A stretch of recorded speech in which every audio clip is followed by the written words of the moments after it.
we can just ask questions when it comes to that game and have some conversation. So, Okay. like we do. But welcome back to another episode of Wisco Fanatics. It's another Wisco Fanatics Wednesday. If you missed the last week of Milwaukee Bucks games and the two fantastic Badger games that we had last week, that is what we're going to be recapping today. So we're going to hit the intro and get started on Welcome to another episode of the Wisco Fanatics Show, where we cover the Packers, Bucks, Brewers, and Badgers basketball and football teams from an optimistic and realistic perspective. Alrighty, so as I said, starting with Bucks basketball, going back to last Wednesday, they were still on their Western Coast road trip, so the Bucks were still in Golden State last Wednesday. So, Jake, give me your thoughts from last Wednesday's game. Yeah, kind of a frustrating game, to be honest with you. As I had to rewatch it because I fell asleep at halftime. It was a pretty late game. We played we did a pod, so we worked. We did a podcast. Then we played basketball late at night. Then we drove home, took showers, took dogs out, did all our stuff, and then the game was on, and I'm just like, yeah, I thought I was going to watch this whole thing. Hell no. So I watched the rest of it on the following day, and the Bucks actually shot the ball really efficiently. They shot 54% from the field, 44% from the three-point line, and the Warriors, they just made more shots because they had more volume. And I'm kind of starting to line my notes up with what went wrong or how did the Bucks win this game is how I'm going to phrase that. And in losses, I'm going to say what went wrong.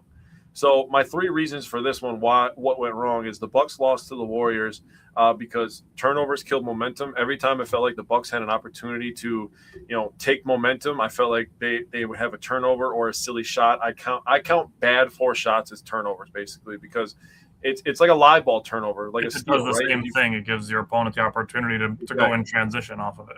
Exactly. The Bucks' lack of perimeter defenders couldn't slow down Golden State shooting. Golden State shot 18 of 47 from three. So getting a ton of shots up without the ball pressure to really kind of control that really reared its ugly head.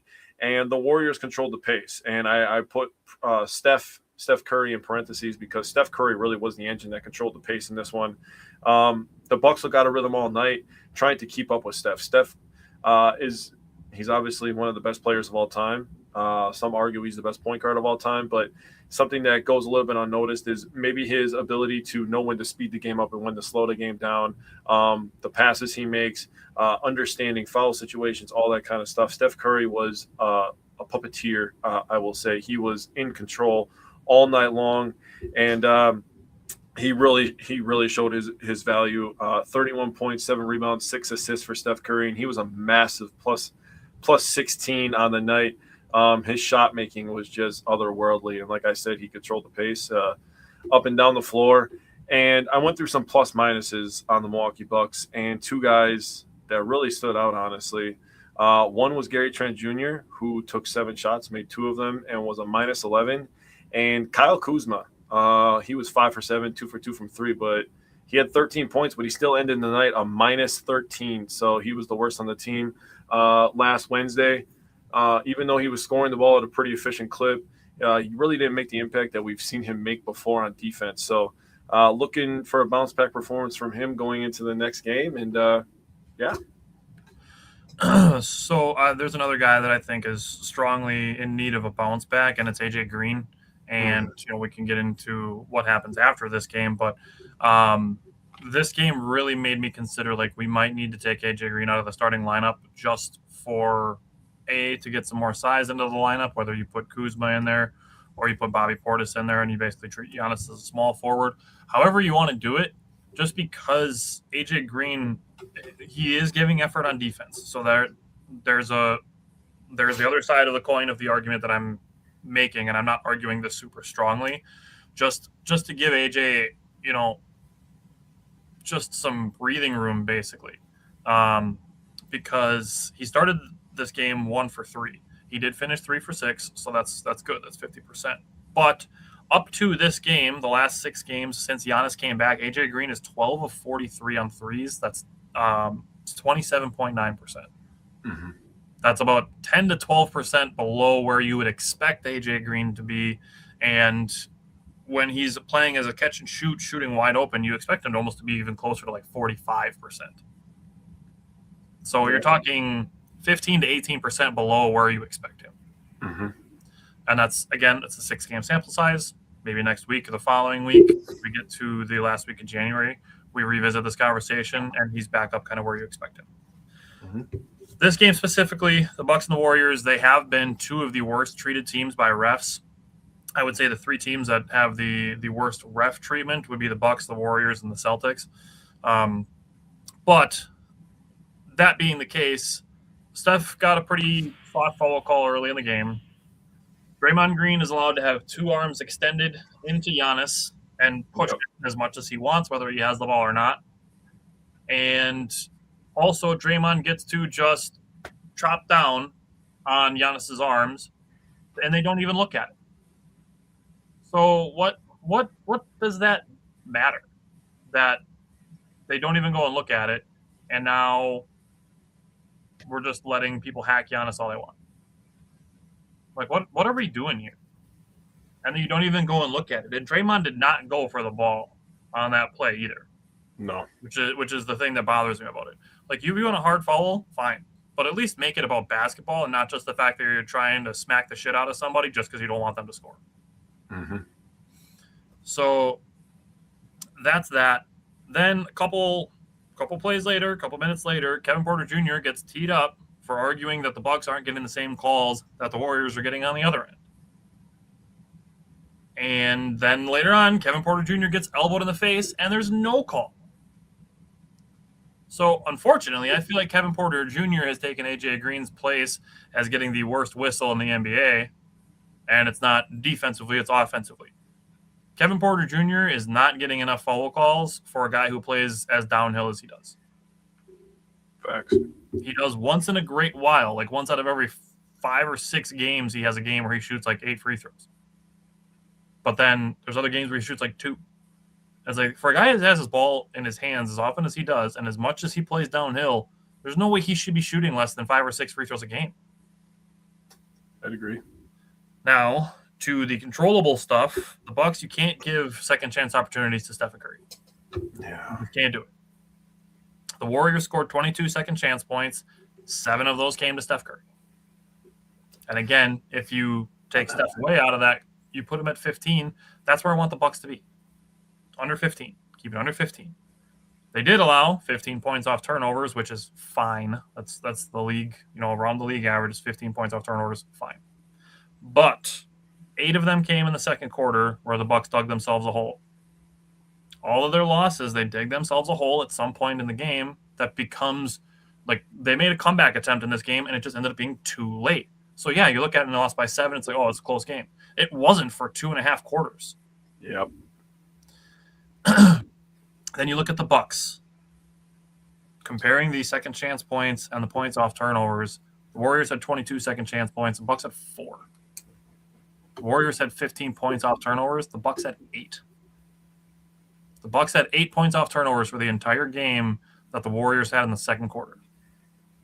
Thankfully, that does change. So when we get to the Lakers game, we could have a better conversation about that. But as far as the game goes, the Warriors, their role players finished their open looks when Steph had a lot of attention. The three-point shooting especially. Even Draymond Green and Al Horford were getting lucky bounces and getting shots to go in. So it is what it is. Looking at it, Giannis dominated the paint. 22 of his 34 points came in the paint. Unfortunately, he made the same number of threes as free throws, 2 on 4 3 attempts and 7 free throw attempts. And I'm not expecting Giannis to make 100% of his free throw, but 2 out of 7 is not going to do it. Yeah. Lastly, I want to give credit to Ryan Rollins. He played downhill. He only forced maybe 2 shots. Otherwise, he flowed pretty well. He scored 10 points in the paint as well. And then to Ryan Rollins' credit, Curry was very good, like you said, but Ryan Rollins did hold him 0 for 4 from the field. And then I just want to say, I think it's worth noting, the Warriors did beat the Kings 137-103 on Friday. So Warriors are playing hot if we're just being real about it. The last thing that I wanted to share, and let's see if I got it here somewhere. Maybe I don't. I wanted to show just the ridiculous out of bounds that didn't get called. Well, somebody was dribbling and he had like 2 whole feet out of bounds, and I didn't grab the picture of it. But Yeah. You sent it to me. Another one of those things where it's like, okay, whatever. But we can move on to Friday's game. Much more aesthetically pleasing game on Friday. And looking at just the Bucks, they were a little bit turnover happy. They had 16 total, 5 in the first quarter. Allowed 15 points off turnovers, 15 second chance points. That's fine. That's right around the league average. But the Bucks produced 20 points off turnovers and 23 second chance points on 12 turnovers and 12 offensive rebounds. So that, fantastic. Do that all the time. That's great. Giannis had 9 of the Bucks 23 second chance points on 4 offensive rebounds. And this is so frustrating because we're going to have conversations 2 games from now about like what the fuck Doc Rivers is doing. But then I look at this game and it's like, this was awesome. This was great. The way the players played, the way the game plan was set up, like it was intentional that the Bucks were using Giannis on offensive rebounds and perimeter defense. And he starred in both of those aspects. And it's like, okay, Doc Rivers might actually know what he's doing. We're going to have a conversation in 2 games. Yep. But this game, I have to give the credit. Like, the credit is there. The game plan was great to use Giannis on offensive rebounds and perimeter defense. The way that Doc Rivers used Giannis was fantastic. Kyle Kuzma was balling, especially in the second quarter, and Kevin Porter Jr. too in the second quarter. They helped the Bucks stay ahead in the non-Giannis minutes, which Lisa Byington will not shut up about. It's the only thing she talks about during Bucks games now. Kevin Porter Jr. and Kyle Kuzma, 10 points and 9 points. Kevin Porter Jr. had 3 rebounds, 3 assists, and a block in that second quarter. Kyle Kuzma had 9 of his 13 points in the second quarter, had a rebound and an assist as well. And he was a team-high plus 11 in that second quarter. Kevin Porter Jr. finished the game with 22 points, 5 rebounds, 6 assists, 4 steals, a block on 7 of 14 shooting, and 7 of 10 at the free throw line. That's what Kevin Porter Jr.'s stat line should look like most nights. Again, I'm not expecting him to be 50% from the field all the time and, getting 10 free throws, but that's a fantastic stat line for Kevin Porter Jr. He was one of the great players of this game. This is unfortunately where Ryan Rollins kind of starts to slump a little bit. And he was forcing some jumpers. He was doing well getting downhill otherwise, but he got himself to the line 6 times, hit 5 of his free throws, which is good, but 1 for 7 on threes. And this is where, and this could be a Doc Rivers thing too, where I would like him to pull Ryan Rollins aside and say, hey, bud, you're not hitting your threes today. Start facilitating. Mm-hmm. People, and I will say, will look at Giannis's box score and be like, oh, he only scored 21 points. Yes, on 11 shots. He was 9 of 11 from the field and 3 for 4 from the free throw line. He was being constantly double teamed. Like almost every single possession, he was being double teamed. He added 6 rebounds, 5 assists, 2 steals, and 2 blocks in 30 minutes to his ledger with his 21 points. So an insanely efficient game, not to mention an insanely clutch game, especially defensively, getting a late block and a late steal. And he is the only player ever to block and steal the ball from LeBron James in the last minute of a game. That's never happened to LeBron James by anybody else in his 17,000-year playing career. It only took 23 years, bro. Only took 23 years. So he's been playing forever, and that never happened to him. He's never had his shot blocked and the ball stolen in the final minute of a game ever. Yep. And Giannis did it to him on Friday night. Kevin Porter Jr., he hit 2 out of 3 of his clutch free throws. And then with Giannis poking the ball away from LeBron, Lakers didn't even get a chance to tie the game. The Bucks outscored the Lakers 11-3 in the final 3 minutes and 15-4 in the clutch, which is the last 5 minutes of the game. So the last couple things I just wanted to add. Miles Turner made a really clutch 3. And AJ Green, this is another opportunity for him. He got lost multiple times on defense in those clutch minutes, and Giannis made up for it. But there was multiple miscommunications. That has to be fixed. Yes. But I will let you go, and then I want to end on how well the Bucks played defensively in this game. Just want to throw something insane out there that LeBron James started playing basketball when I was 11 years old, and I have a 13-year-old son now. That sounds so stupid, bro. Like, when you actually step back and think about it, it's like, Jesus Christ. LeBron James's playing career is older than his son, who is also in the NBA. Yeah, that's insane. So I'm just kind of taking a second to reminisce, but, this might be the end of Aaron Rodgers. And I do believe that this will be LeBron's last year. I believe during the All-Star break, when everything's about the NBA, I think he's going to announce, like, hey, this is going to be my farewell tour. So two of the biggest sports stars in my life personally who made me love football and love basketball more than I ever could have imagined. And the reason I'm sitting in front of a laptop with my best friend talking about sports is because of those two people and their careers about to end. So I honestly, I was a little emotional the other day when Rodgers was talking about how he's done. I'm like, oh, man, that hurts, dude. That hurts to hear. I never wanted to hear those words. But hopefully he signs a one-day contract with the Packers and retires a Packer. But yeah, we're going to talk about Bucks-Lakers. So, yes, Giannis was very efficient. I agree. The perimeter defense was much better. Lakers made some tough shots. Early, the defense was a little The game started kind of shitty, to be honest with you. First quarters have been – dude, first quarter was hectic. Like, it was just insane. Like, both teams were just like, oh, turnover. Like, it was wild. If you're going to tune into a Bucks game, probably don't start till the second quarter because otherwise you're not going to know how to feel. The first quarters were just something else, man. I tell you what. They determined a lot of games for the Bucks, to be completely honest with you. Lakers made some tough shots. I thought Giannis did a really nice job setting the tone and controlling the pace. Going back to the Warriors game where Steph was controlling the pace, I thought that's what Giannis was trying to do versus the Lakers. And I thought he did a nice job taking his time, working through double teams, making the correct passes, stuff like that.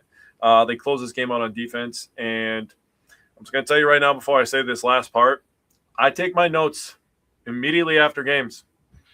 So what I'm about to say is not true anymore, and it makes me feel bad for writing it down, but it's in pen. They close this game out on defense, and that gives me a ton of hope for this team. But I need consistency. Yeah. Jesus, golly. I'm really glad that you said the last part, just because that's so how I feel. The fact that they have the capability, and this is what makes me so mad. The fact that they have the capability to play the defense that they do at times and sometimes they play it for long stretches. It's not just a 2-minute stretch here. They play it for whole quarters. I think they played 48 minutes of defense in this game. Maybe 43. I'll say, yeah. But the fact they have the capability to play that defense, and then they just don't do it sometimes.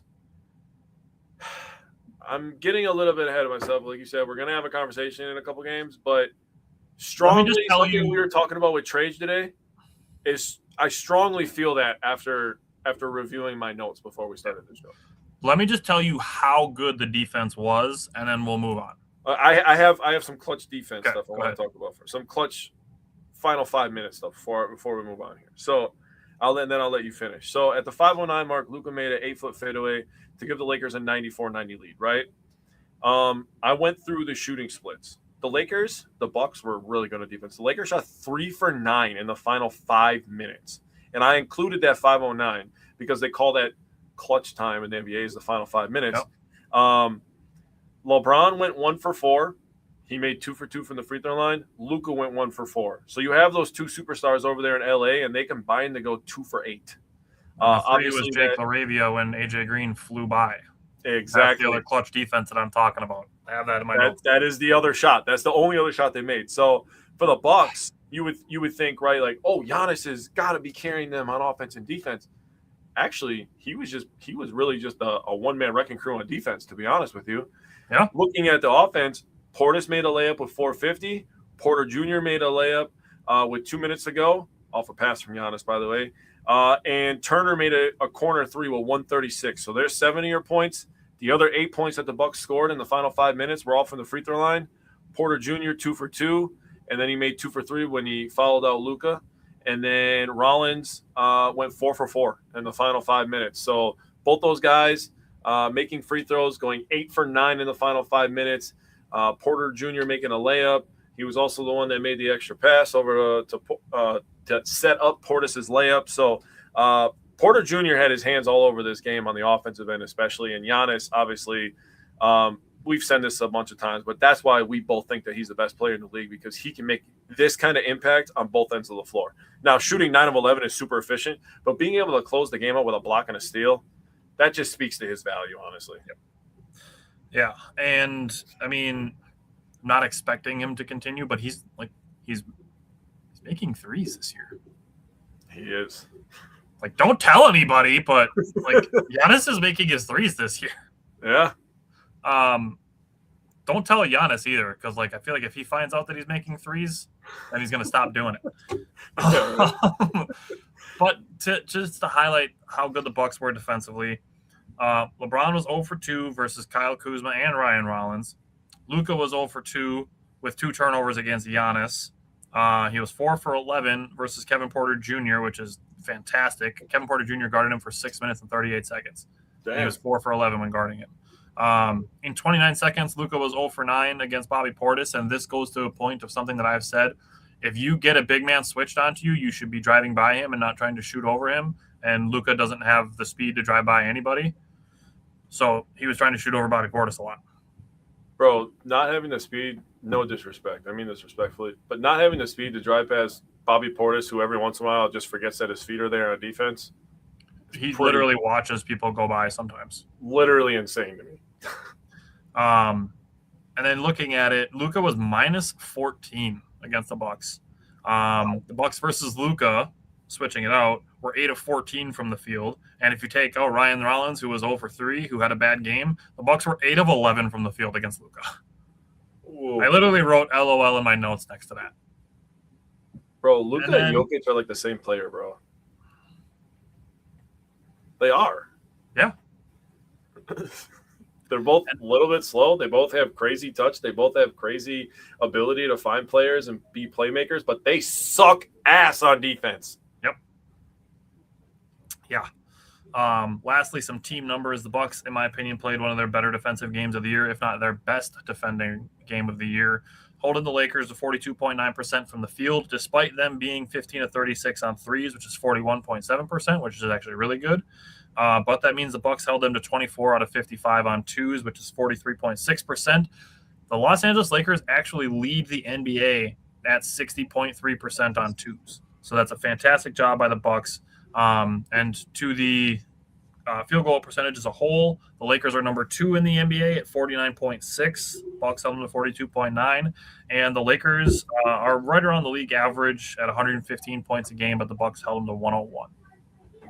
So the Bucks did fantastic job defensively in that Lakers game. So we can jump to the Nuggets game. You can give me your thoughts on this one. Honestly, the thing that just sticks out to this one for me is just like the fourth quarter and the way that some of that stuff went. So give me your thoughts from the game, and I'm going to just say a couple things and then talk about the end of the game.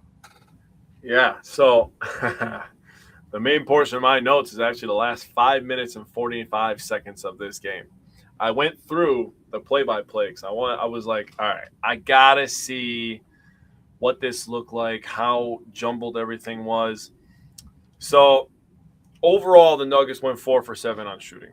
Nanji made a 3-foot layup that made it 97-89 with 5:45. Kuzma hits a 3, 97-92. I'm like, okay. I'm sitting up, and I'm like, okay, the Bucks can find a way to steal one when the Nuggets are hurting, right? Let's find a way to steal one, right? 5 minutes, Watson gets a turnover. Okay, I'm starting to feel good, right? Momentum's starting to come to our side. Rollins misses a layup at the 4:42 mark. Gordon hits a 14-foot fadeaway. When the hell did he learn that, by the way? It's 99-92. Then Giannis at the 4:41 mark. Oh, I apologize. At 4:41, after Rollins missed that layup, there was a BS call. And the Nuggets challenged it. And I strongly disagree with that call being overturned. Firstly, I will level with if they had called it on Giannis and the Bucks challenged, I don't think it's getting overturned. I agree. But I don't think this should have been overturned with it called on Gordon and then challenged by the Nuggets. I agree. 100%. Strongly disagree that should have been overturned. It should have stood as the way that it was called. Either way that it was called, it should have stood in my mind. Yep, I agree. Yes, Giannis was absolutely, he had an arm around Gordon's arm. Aaron Gordon also had 2 forearms in Giannis's fucking rib cage. Yep. Like, what are we doing here? There's no way you're telling me that Giannis has one arm as strong as 2 of Aaron Gordon's arms. Aaron Gordon is not a small guy either. Dude, he's huge. I would say he's probably one of the stronger dudes in the NBA. Oh, yeah. It's not like he's being pushed by Matas Buzelis, who is just long, skinny, and athletic. Agreed. Then I could say Giannis, one of his arms is equal to 2 of his, but not Aaron Gordon. Agreed. So after the BS call, that's when Gordon hits the fadeaway, right?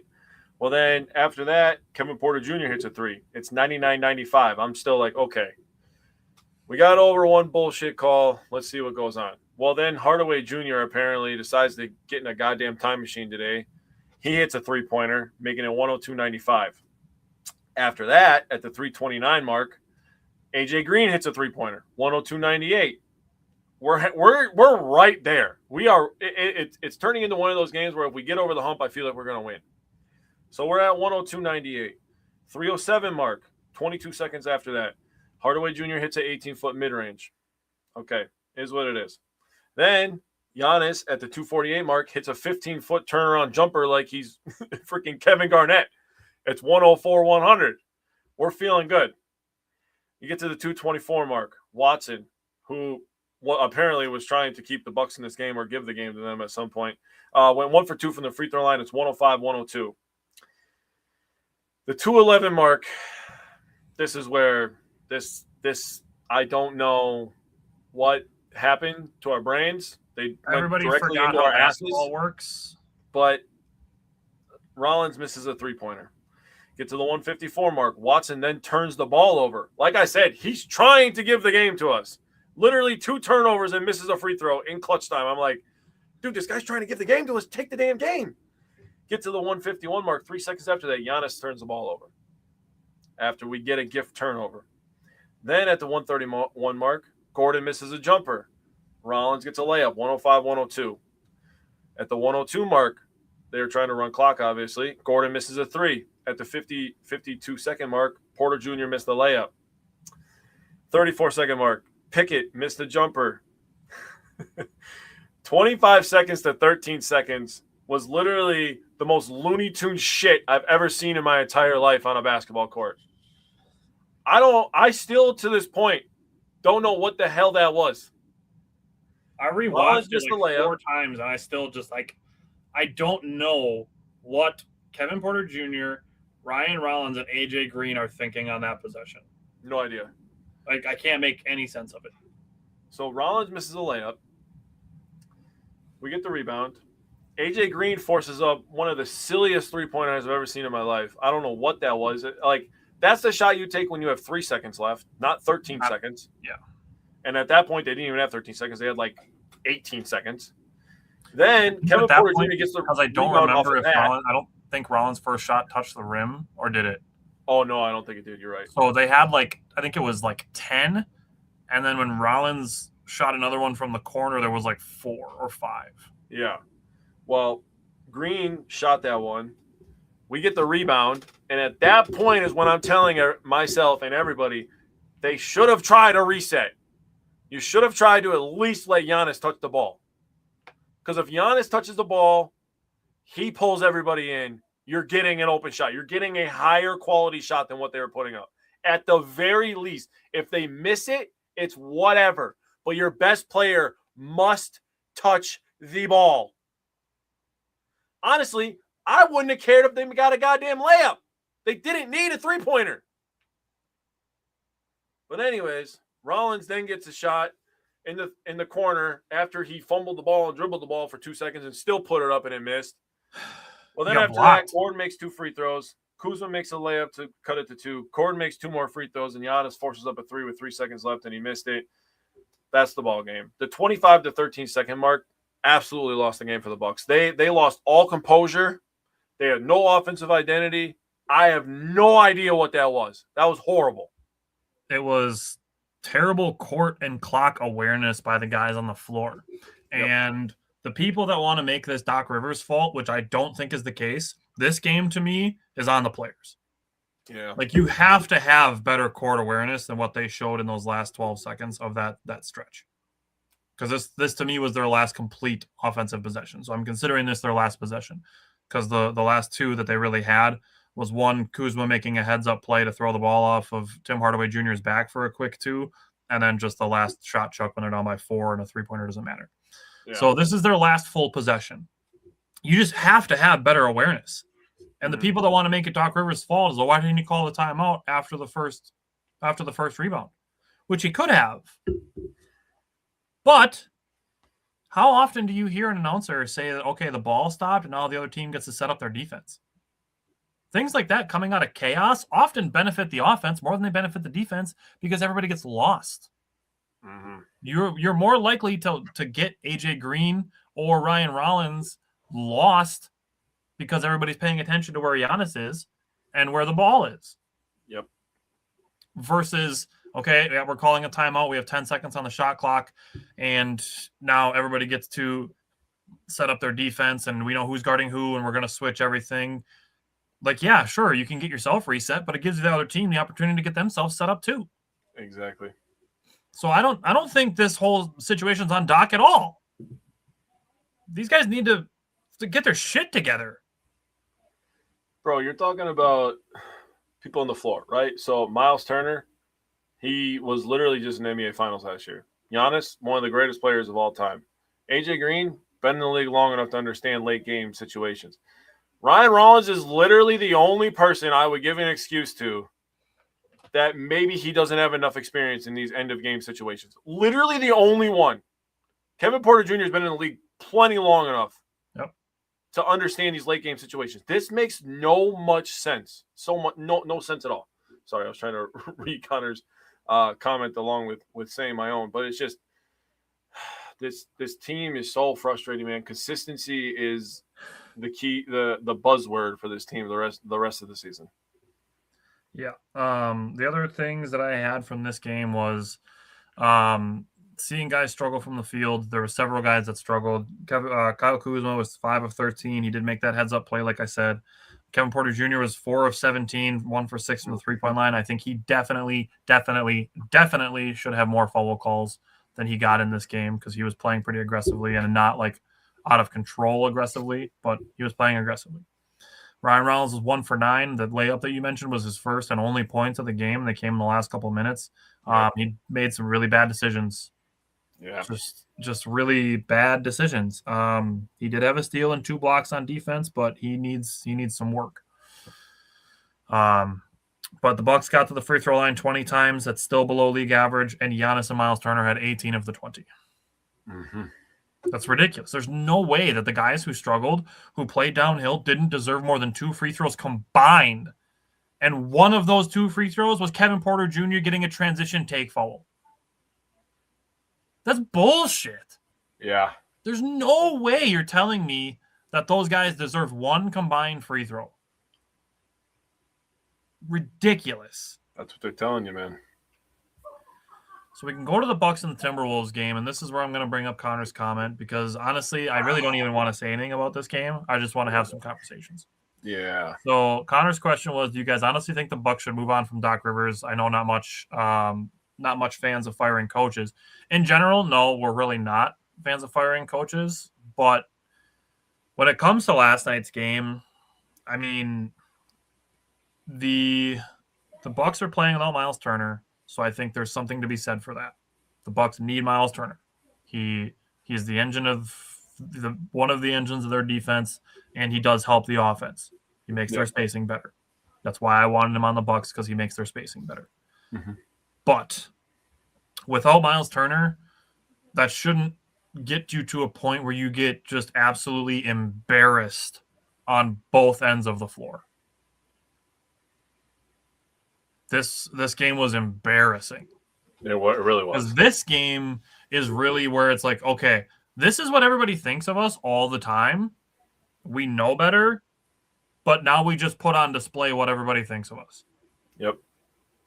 Everybody thinks that the Bucks should blow it up, trade Giannis, fire Doc, get rid of everybody except for Ryan Rollins, basically, and play Pete Nance 25 minutes a game because he's tearing it up in the G League.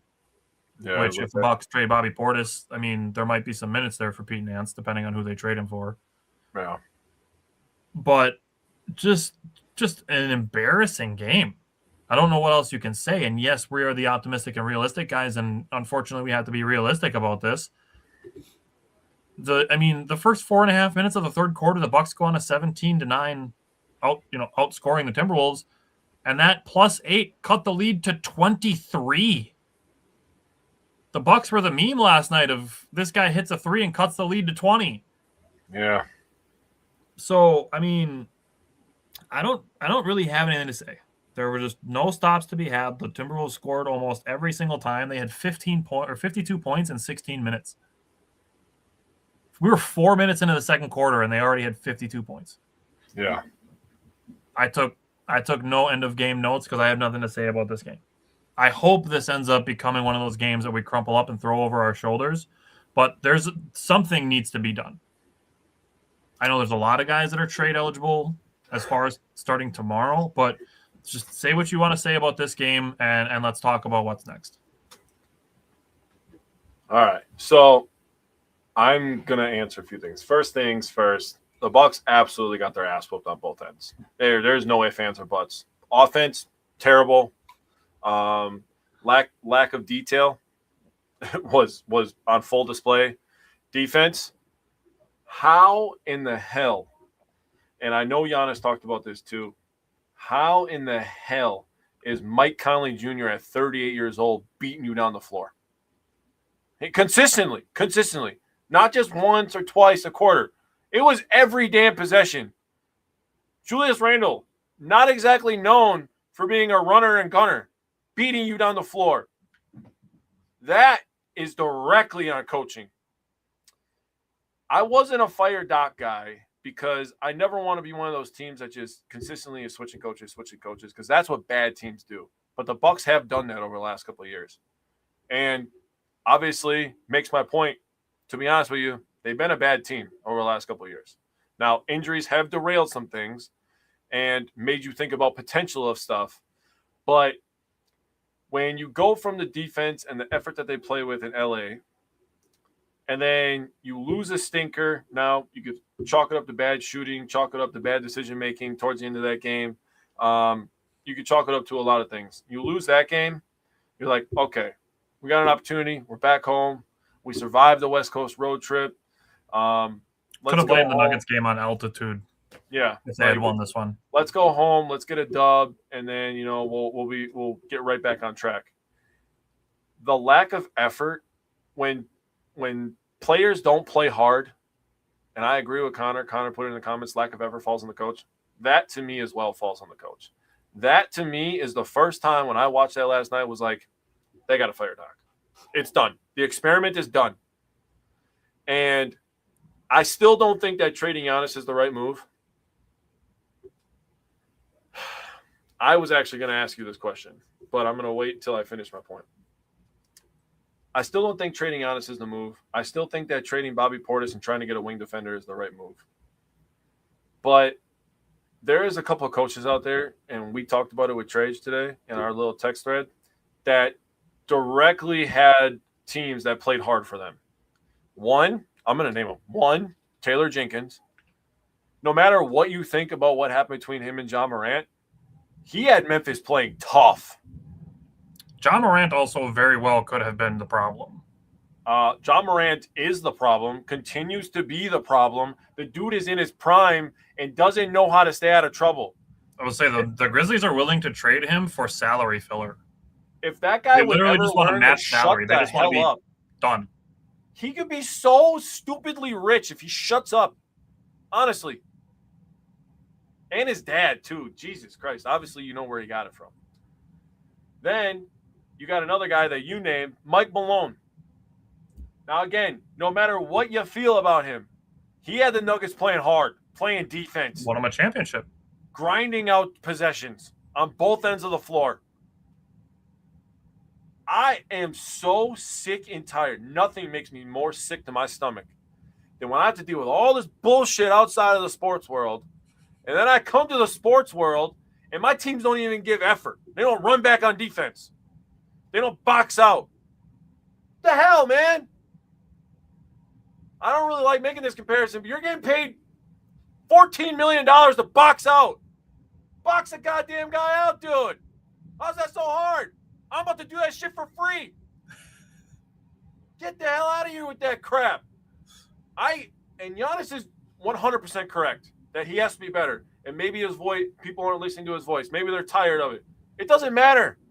You are in the middle of an NBA season with the best player in the conference. Fucking figure your shit out and put your ego to the side, dude. I'm sick and tired of it. Yeah. Now, let me ask you this question. Was it fair for Giannis to boo the fans last night? I have an opinion. I want you to answer yours first. Was it fair or was it right? Was it fair? That's how I'm going to phrase it. Was it fair? Sure. I agree. How many times have we talked about your job as a fan is not to compound problems. You booing them when they're doing bad. Dog, they practice all week. They do this all year long. Giannis is not shy talking about how long he's been in the league, all the hours and how hard he works. There is a literal Disney documentary talking about how hard and how rare it was that he made it to the league. And then for him to get to this height, don't you ever think that you are okay enough to boo Giannis ever again. And if you're going to boo Giannis, don't go to the game. That's how I feel. And no, he's not kissing his ass, by the way. Because I had somebody tell me online today that kissing ass isn't going to get you anywhere. There's a difference between kissing ass and actually just supporting. There's a thing called respect. Yeah. Yeah, that's the kissing ass aspect of it would be like going to Bobby Portis and saying, oh my God, you're the greatest player ever. That's what kissing ass would be. Supporting is like, all right, guys, come on, let's go. That's two very different things. Now, I'll say this is, yes, there's times where people boo their home teams and stuff like that. Yes. You don't think they can read numbers? Seriously. They can see that they're behind on the scoreboard. Seriously, dude. I guarantee you none of them feel good being down 30. Guarantee you none of them are happy about it. Breaking news. Yeah. So as we look at what's next, the Bucks play tomorrow night at San Antonio, and then play Monday night at Atlanta. Atlanta is so weird to me. I don't know what they're doing. So we'll see what happens there. But tomorrow night they play against Wemby. So that'll be super fun to watch just to see Giannis and Wemby go at it. I hope we play like a 4-man zone and everybody else just lets Giannis and Wemby play one-on-one. Seriously, just let those two go at it, dude. Let those two battle. Yeah, just let them have fun. Let's just see what they look like against each other. Now, I do agree, a change needs to be made. And I don't care if it's firing Doc Rivers or trading for somebody. And me and you can talk about this. Maybe we come up next week with trade candidates and look at some trade packages. Mm-hmm. But something needs to change. Mm-hmm. They can't go on being this inconsistent team that they are right now. That's the biggest thing, is they need to find some consistency somewhere. And I don't think it's with the bodies in the building.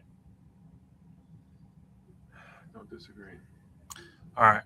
So we're going to switch to the Badgers because we get to do our bad news first, good news second this week. So we're going to switch to the Badgers, and we're going to have some fun.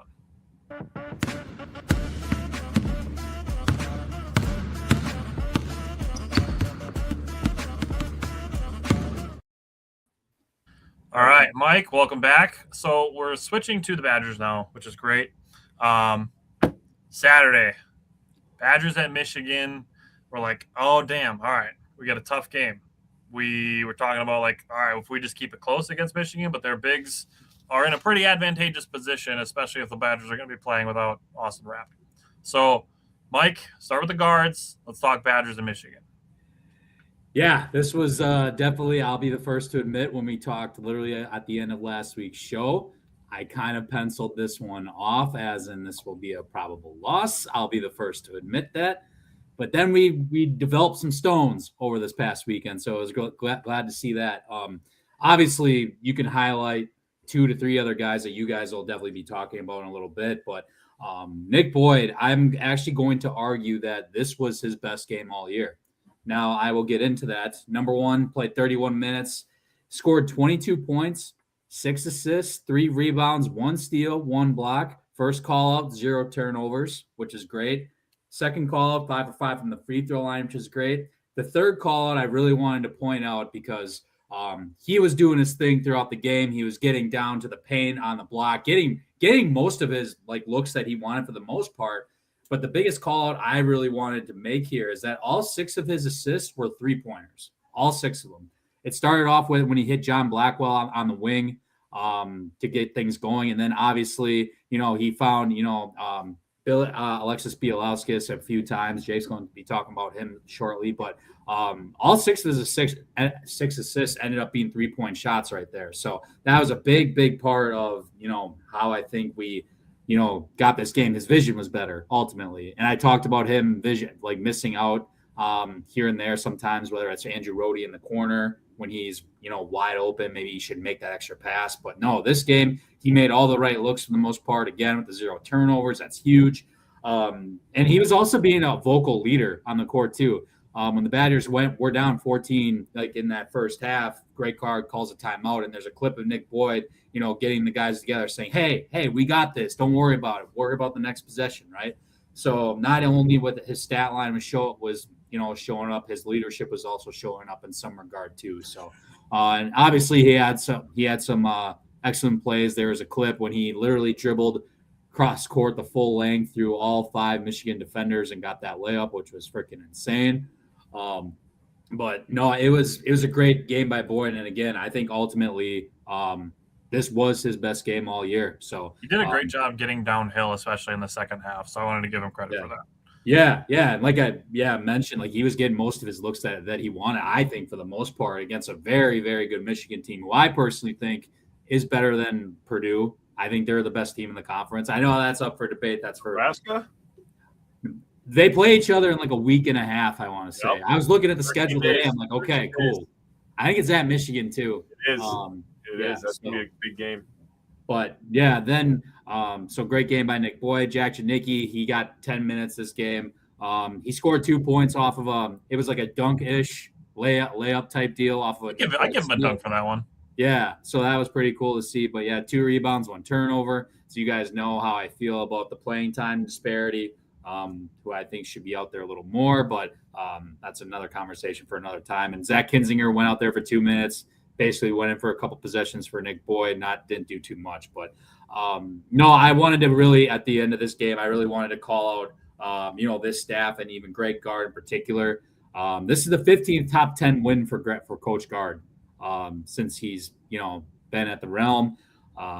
And this one other stat, 4 Big Ten teams in the last 30 years have been unranked and beaten a top 2 team in the country on the road. Wisconsin is responsible for 3 of those. Oh, 3 out of 4. If you recall, do you guys remember Diamond Stone when he went to Maryland? Yeah. So that was the last one that I could think of off the top of my head. It was Diamond Stone's freshman year at Maryland. When Greg Gard's first year, we went on the road when they were number 2. Vito Brown went unconscious that game. He hit some big shots. It was basically, that was back in 2016, I want to say. But no, I wanted to call that out. I mean, obviously with the staff, with how much crap that they get, that I don't think is really justified in my view. But that's, again, it is what it is. But no, huge quad 1 win at the end of the day. This is really going to propel us. I think as of today, after last night's game, we're right around the 36 or 37 range. So 37. We're right on the right track. And again, favorable schedule to close out the month. And to the coaching aspect of this, we have a very, very healthy respect for Dusty May. Yeah. All 3 of us. very healthy respect for Dusty May.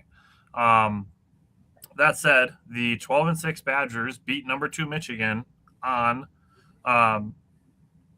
January 19th, 2019, 64-54. And the 11-5 now Wisconsin Badgers beat number 2 Michigan 91-88 two drastically different play styles. Yeah. So this is just another thing where I think there's some credit due to Greg Gard for how drastic in the last 2 years this team's play style has changed for the better, in my opinion. They're not trying to grind games out. They're beating teams the way that other teams want to play. So I think that's going to help them in the future in the transfer portal as well. As far as the teams go, Michigan got off to a really hot start, especially from the three-point line. They got up 21-10. They got up 31-17. The Badgers closed the first half 20-7. That was fantastic. In the second half, they were the opposite of the Purdue game. Like Connor said, they just left Andros Bieliauskas open in the second half. So that was great because he made all of his threes. He's just raining in all the threes. And Jake's going to talk about that. That's the difference of the Purdue game to this game. The Badgers were hitting their threes when the opponent tried to keep them out of the paint. And then the Badgers, I have to say it, the Badgers locked in on defense in the last few minutes of the game. I would say basically the third quarter of the game, the first half of the second half, like nobody was playing defense. It was just back and forth, back and forth, and back and forth, and everybody's hitting everything. Haymakers. Yep. and then the Badgers really locked in the last couple of minutes of the game, which was fantastic. So, Scott, Tuesday. Connor said Gard has adjusted his offense into the portal era very well. Huge credit. Strongly agree. Andrew said he wants some money at Hard Rock, picking the Badgers over Michigan. He said, with that being said, I didn't actually think the Badgers would win. I'm just a degenerate. Hey, me either. I don't think any of us thought that. Looking at the wings, John Blackwell, both of his last two games, in my opinion, he looked much more energetic, which is great to see. He was driving strong. He started 3 for 3 from the three-point line. He hit some really tough buckets with Boyd out with 4 fouls. He finished 9 of 16 from the field, 4 of 8 from the three-point line, which is great to see, and 4 of 6 on free throws. So that's pretty good as well. Finished 26 points, 5 rebounds, 3 assists, and a steal. He did have 4 of Wisconsin's 10 turnovers, so he does have to get that down. Looking at Andrew Rudy, he didn't have a lot of fingerprints on the game, but he did hit one majorly clutch 3. And one thing that I'm going to say with this game and when we get to Minnesota, he does not panic when breaking presses. Yeah. So that was great to see from him. Braden Carrington, he checked in much earlier this game, and he had a great transition block followed by a steal. He was giving great effort on both ends, did a great job of getting to and finishing at the free throw line. So he finished with 12 points. And that's 12 of Wisconsin's 14 bench points and 9 rebounds, which is huge, and 4 assists as well, and aided as a ball handler at times also. Again, Nick Boyd was in foul trouble, so Braden Carrington helped bring the ball up the floor a little bit. Play this man 25 minutes a game, please. At least. Please. He literally plays positions 1 through 4. If you think about it, literally does. Last night was a good example, but yeah. You know who said that? This guy, like 2 weeks ago, 3 weeks ago, maybe even. I've been on the Braden Carrington train for a while, saying that he deserves some more minutes because he does a lot of things. And the guy that I said he should be playing over, Austin Rapp, has been out of the lineup. So Braden Carrington's been playing more, and he's dominating. I have more good things to say about him when we get to the Minnesota game. But Jake, talk about the bigs from Michigan. Yeah, so let's talk about Nolan Winter first. 9 points, 3 rebounds, 2 assists, 3 for 4 from the field, and 3 for 4 from 3. Now, the star of the day, I would say, was Bieliauskas. Nobody saw this coming, not even Michigan, obviously. 17 points, 3 rebounds, 6 of 12 from the field, 5 of 10 from the three-point line. So breaking down those threes, you're absolutely correct. 5 of Boyd's 6 assists were for threes, and 7 of the 8 three-pointers that the big guys made were also off of assists. Now, Boyd found Bieliauskas 4 times. Blackwell found him once, so there's all 5 of his three-pointers. And then Boyd found Winter 1 time for a three-pointer, 1 of his 3 threes. And then Carrington found Winter for a three-pointer. That was a 29-footer. That was an NBA 3. If I'm telling you right now that NBA teams are looking at Nolan Winter, seeing his positioning on defense, seeing that he knows how to read when to post up down low, that he understands when to pick and pop, when to pick and roll. Nolan Winter's an NBA prospect this year. He's probably not coming back because he's probably going to be a mid to early second-round pick, in my opinion. Just size, his touch outside. Now, we could talk about free throws after this next game. Obviously, he needs to be a little bit better in that area. But overall, he looks like an NBA big, in my opinion. He was fantastic on both ends of the floor. He's been a great rebounder this year. But Bielauskas was absolutely phenomenal. And the offense it's just so much more free-flowing when they get into stuff early. And teams try to press up on us and do full court press and all that stuff to take away some of that stuff that Boyd does really well. But more credit needs to be given to Boyd for his ability to break the press and then still find open guys or when to shoot layups. He is so good for a guy his size, so good at getting to that left hand and finishing in the paint. Yeah. So good. And when he's able to do that, and then you got guys like Bielauskas hitting threes, this Badgers offense can be real dangerous. Yeah. Real dangerous. And I don't know if Greg Gard needed to be hitting the head with a frying pan or something, but, dude, getting Carrington on the floor, bro, he does literally every job, bro. He plays defense, he rebounds, he hits threes, he does literally everything. Quite literally everything. He's the glue guy. He can handle the ball a little bit too. Yep. And it's no shock that Rapp hasn't been playing the last couple of games and the defense looks a little bit better. Just saying. Respectfully. We can go on to Minnesota, buddy. Okay. Connor said the Kinzinger needs more minutes. So, Mike, what do you think about that going into Minnesota? I gave a thumbs up about it, but I mean, should I do a recap, or should I just jump right into the recap? Minnesota? Jump right into Minnesota. Yeah. I mean, yeah, I totally agree, Connor, with what you said. I mean, I've been harping on that for couple weeks now. Probably week 3 or week 4, basically since his first minutes that he got. That's true. Against Central Michigan when he burned a red shirt, because I think he should deserve a few minutes over Jack Janicki specifically. In terms of the guards, Minnesota, I told Jake this on the side. I thought Minnesota played a hell of a game. They defended us really, really well overall. Especially in the first half. They threw us off so much. Even in their man-to-man offense, they really like to pin you down and just work you and just work on every bucket. We didn't get much in transition really at all. We had to work for everything we got, especially in that first half, like you said, Tyler. But Nick Boyd, 31 minutes, 11 points, 3 rebounds, 4 assists, 1 turnover, 6 of 8 from the free throw line. Now, for Nick Boyd standards, I think, like I said, I thought Minnesota did a really good job holding him in check. I guess they cut him off getting to the paint is what it was. They cut him off from doing his bread and butter, which, again, credit to Minnesota because that's obviously what he loves to do. But, again, with the 3 rebounds, 4 assists, did miss 1 big free throw kind of towards the end there, but he was still finding ways to, get involved at the end of the day and, finding guys that, did have big nights for us and a couple guys that you're going to talk about shortly. But Jack Janicki, 18 minutes, 1 rebound, 1 assist, 1 turnover.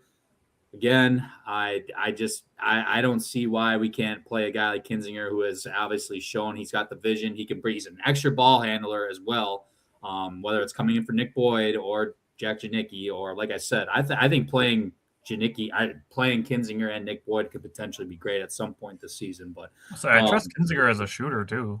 Yeah, exactly. It is what it is. But yeah, I mean, the biggest call out with this, I mean, unfortunately, you could tell the Minnesota guys were very, very emotional in this game. Braden Carrington, Tyler, you can talk about him, but guys like Nolan Winter, very emotional. Jack Janicki definitely was very emotional throughout this game. He almost according to the analysts, he almost got teed up after having a block of some sort towards in the end of the second half. He was barking at one of the offensive guys, but I definitely want to call this out when it was about 25 seconds to go. Coach Card made the call out in the interview. We're up 4. Minnesota brings the ball down, and Jack Janicki just goes and does makes one of the stupidest fouls I think I've ever seen, and that's when I chatted you guys Janicki with it when I was a pissed off face on it or whatever. But no, that's something we definitely have to learn from. Like I said, Coach Gard called him out at everything. But no, I need to see Kinzinger on the floor, boys. I don't know how else to say it anymore without I'm tooting my own horn here. I have for a while, but we'll see what happens there. But I would have liked to see, and then overall, just going into the game itself, I would have liked to see. I mentioned this to Tyler. I would have liked to see when Minnesota went to that zone defense. I wish we would have made adjustments sooner rather than later. Whether that's Coach Gard calling a timeout and figuring something out and not waiting till the second half. But it just seemed like in those last 4 to 5 minutes, we really had no clue what we were doing offensively at all. We couldn't get in any sort of a rhythm. And yeah, that's just one little critique I guess I could have with, the team in general. But, again, this is the second game in a row where the Badgers shot over 40% from three. 15-33 against Michigan, which is 45%, 14-33 last night, which is good for 42%. Half of those came from one specific gentleman, but that's still fine. It's a team sport, is what it is.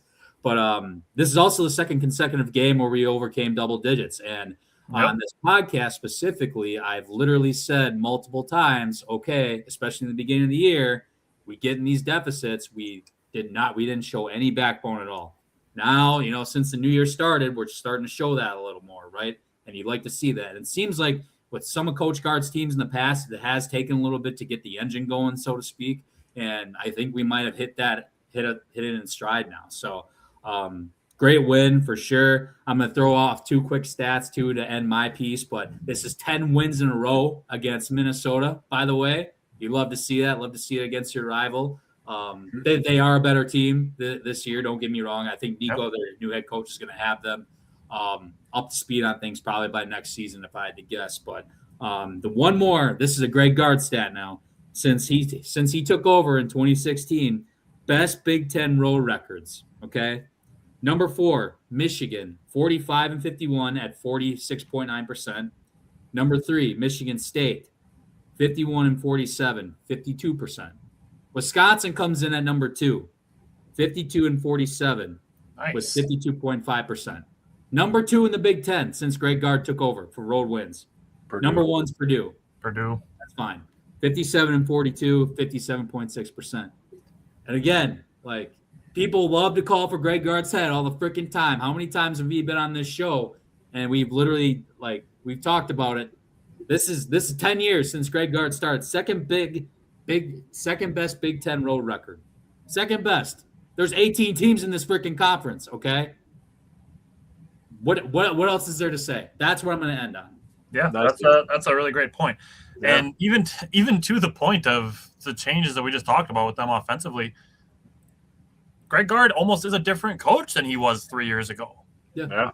So I mean, you could, if you really want to consider it that way, just consider Greg Gard a new coach. Greg Gard 2.0 since 2023. Think of it that way, if it makes you feel better. Connor brought up the same thing with the double-digit deficits coming back and showing the team has fight and want. If anything, to the point of it seeming like they're getting, slower starts to the season as they're figuring out the rotations and guys are getting familiar with each other. Hopefully it's something that the coaching staff can learn from too. Yeah.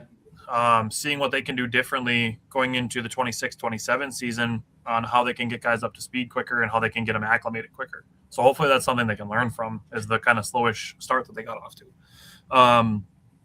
With the Minnesota playing pretty good, tough zone defense, we can all thank John Blackwell for that, because he was really doing a great job of getting to the paint. That, in my mind, is what forced Minnesota to go zone. Second half, Wisconsin got down by 11. John Blackwell hit back-to-back threes. It is great to see him hitting threes. He had a couple chances to make a dagger, and Minnesota cut the lead to 2, but John Blackwell came and hit the game winner, so none of that shit matters. And Andrew said potential March Madness spoiler team can make buzzer beaters and can beat top-tier opponents. Hey, that's fair. Why not us? We've been if they go on a run that for years, we just keep getting into horrible matchups when it comes to the March Madness tournament. But seeing John Blackwell go for 27 points on 8 of 14 shooting, 5 of 7 on threes. So in his last 2 games, he's 9 of 15, 60%. I'm not expecting that to be sustainable, but over a 2-game stretch, both of them on the road, hell yeah. Yes. And was 6 for 6 at the free throw line. Another hell yeah. Hell yeah, dude. 6 rebounds, 5 assists, only 1 turnover. This is the NBA level version of John Blackwell. Mm-hmm. Yep. This is the version that NBA scouts were looking at him and being like, hey, maybe consider the NBA. He went and, found out that, maybe he's not quite ready, and now he's back. These last 2 games are the type of games where it's like he's going to get NBA looks next year. Mm-hmm. When he's playing this well and filling up the stat sheet that well, scoring, rebounding, facilitating, not turning the ball over. That was the big thing I had with Michigan. He cut his turnovers from 4 down to 1 and added an extra assist.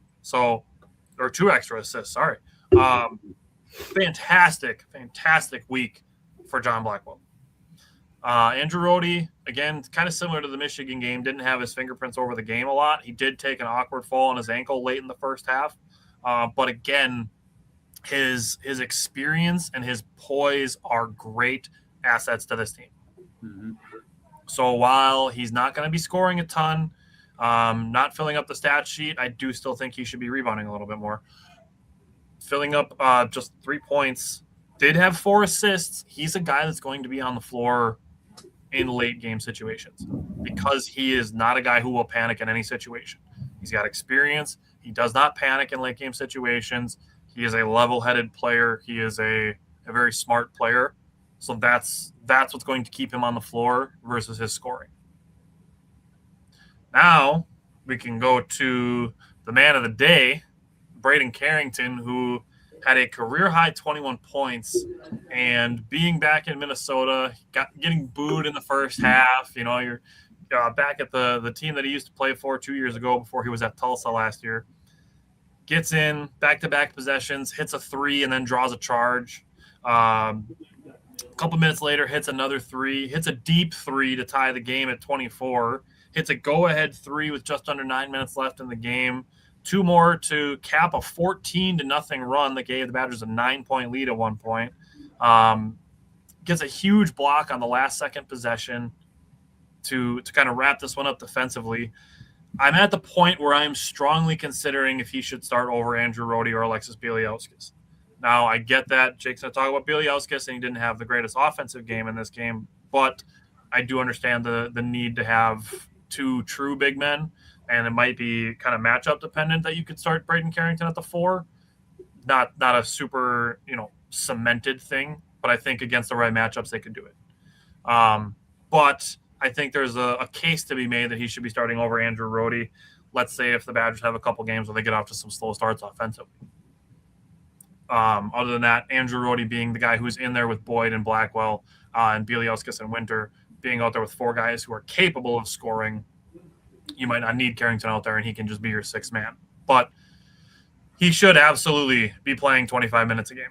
There's no games for the rest of this season that I better see Jack Janicki playing more minutes than Braden Carrington. At all. Unless foul trouble. But yeah. Unless foul trouble, but that's an extenuating circumstance. Yes. In a regular game, all things the same, I don't even care if you're playing against smaller guards. Braden Carrington can handle that. He's good defensively. He can handle, like Mike said, 1 through 4. He can do all of that, and he plays with energy. He does all of the things, like Jake said. He does all of the things. He scores, he defends, he rebounds, he can ball handle a little bit, and he can still facilitate a little bit. He didn't have any assists in this game to go with his 21 points, but he had 5 rebounds, 2 blocks, a steal, and 1 turnover. And he took a charge. At least consider starting him, or he needs to be your 6th man, arguably playing more minutes than Andrew Rudy if you're not starting him. Coach Gard did say after the game that he was a little banged up even prior to the Michigan game. So for example, what was that, 2 or 3 games ago? Correct me if I'm wrong. He had that sling or that brace, that shoulder brace on him. But yeah, I was listening to Gard after the game last night. He did admit that Braden was banged up. So maybe hopefully now he's damn near close to being 100% healthy. Yeah, I'll take him at whatever percent he's at in the last 2 games. Damn. Yeah. All right, Jake, talk about the bigs. Before I talk about that, I just want to say that John Blackwell was the play of the day in the Dan Patrick Show. I listened to that on the radio during the day, so they played the call. The call on the Big Ten Network was elite. He was losing his voice. It was like, yeah, he felt the same way about that I felt. Like, that's how I felt when he was calling it. It's gone! I was like, dude, I was losing my voice seeing that too. It was crazy. Also, I wanted to touch on Rudy. I think he's a guy that needs to trust his jumper more. I'm going to be honest with you. He seems a little gun shy sometimes. Like, he's like pumping and pass faking. I'm like, dude, pull that bitch, dude. Seriously, like, we brought you here to spread the floor. Shoot it. I don't care if you miss. Everybody's missing at this point. Who cares? If you miss, you'll make the next one. Who cares? You got to have that confidence on the floor. And he is a really, really good playmaker. So I like his playmaking. Talking about Nolan Winter, 39 minutes. Yeah. Yeah. Let that sink in. No overtime, by the way. 39 minutes. Elite. Back home, he was really emotional. He was kneeling at half court after that buzzer beater. So he just missed a couple free throws, obviously. So he was probably thanking God, like, thank God John Blackwell exists and he's on the Wisconsin Badgers in 2026. But another double-double for him. 12 points, 11 rebounds, 2 assists. He didn't make any three-pointers, but he still showed a really, really powerful presence down low, I thought. He's getting really good at when to roll and sealing guys off and finishing in the paint. Especially in transition. Him sealing in transition is a big deal because when Boyd is taking off, Winter is getting a smaller guy on his hip and riding that down to the block so that the smaller guy can't help off of him because he's just going to get a wide-open dunk. So he's keeping the small guy on his hip, just waiting for Boyd to get to the wing, dropping it down, layup. That's basketball IQ, if people don't know that. That is absolutely basketball IQ. That's good hustle, being exploiting a mismatch. I mean, that's all the things. Again, like I said about Rain character, that's all the things about Nolan Winter. So I don't want it to let it go unnoticed that 39 minutes is fucking crazy for a 7-footer. Bielauskas played 19 minutes. He didn't have the impact scoring that he did in the previous game versus Michigan, but he played a little bit better defense and he rebounded better. We were kind of getting on him a couple weeks ago about his lack of effort with boxing out. He's been much better over the last couple of weeks. And it was when we were talking, I think I brought it up, we were talking about Big Steve, how maybe we owe an apology to Big Steve for how he boxed out, how he rebounded, how he fought. And Bielauskas has kind of taken that personally to a certain extent, and he's helped out Nolan Winter in that aspect. Now, the scoring will come and go with him, but, him playing tough down low is absolutely a big need for this team. It fills a big hole. Last two things I wanted to say. Before Connor stole my thunder there, I was going to say 3 straight conference wins for the Badgers. 2 of them on the road, and both of those come from behind wins. They trailed at half versus Michigan, 38-37. Tyler brought up how they went on a big run to close that gap. And then they trailed last night 35-28 versus Minnesota. So 28 points at half is kind of bad for a team that can shoot as good as the Badgers. But they figured it out. They got up to 78, so they scored 50 in the second half. That means that this was their first win this year when scoring under 80 points. That's incredible to think about. 78's the new magic number. All right. When it used to be 50 overall. We grew up in the Ryan era of we're going to score 47 points and you're going to be in hell for 40 minutes because you're going to score 36 and you're going to hate your life. Yeah. And now we're scoring 50 and a half. This game's going to be 22-18 at halftime. 50 and a half is crazy, dude. Yeah. Damn. Yeah. So looking at Wisconsin, this is going to cover Badgers basketball and Badgers football. Next week, we're going to have Saturday versus Rutgers. That's the only Badger basketball game that we have. We also only have 2 Bucks games. So next week, Wednesday, we're also going to do a transfer portal rundown. The transfer portal does close on Friday for entries. Players can still sign after that. I'm not sure what day the signing, like everybody has to be signed. But if people want to be attending school for the second half of the 2025-2026 school year, the 16th would be that date, I believe, that they'd want to get in so they can get into the spring semester. But we'll give our transfer portal rundown next Wednesday. There are still some moving pieces happening between now and then, but for the most part, everybody's going to be signed by then because, nobody else can enter the transfer portal, so everybody's pretty much entering already. But there will still be a little bit of moving pieces, I'm sure. But other than that, Jake and I will talk about maybe doing some trade pieces for the Bucks as well. So only a couple games worth of recaps, but we'll have some extra stuff other than that. We'll see you guys next Wednesday. Thanks for tuning in. Thanks for sticking around, and we'll see you guys next Wednesday. See you guys.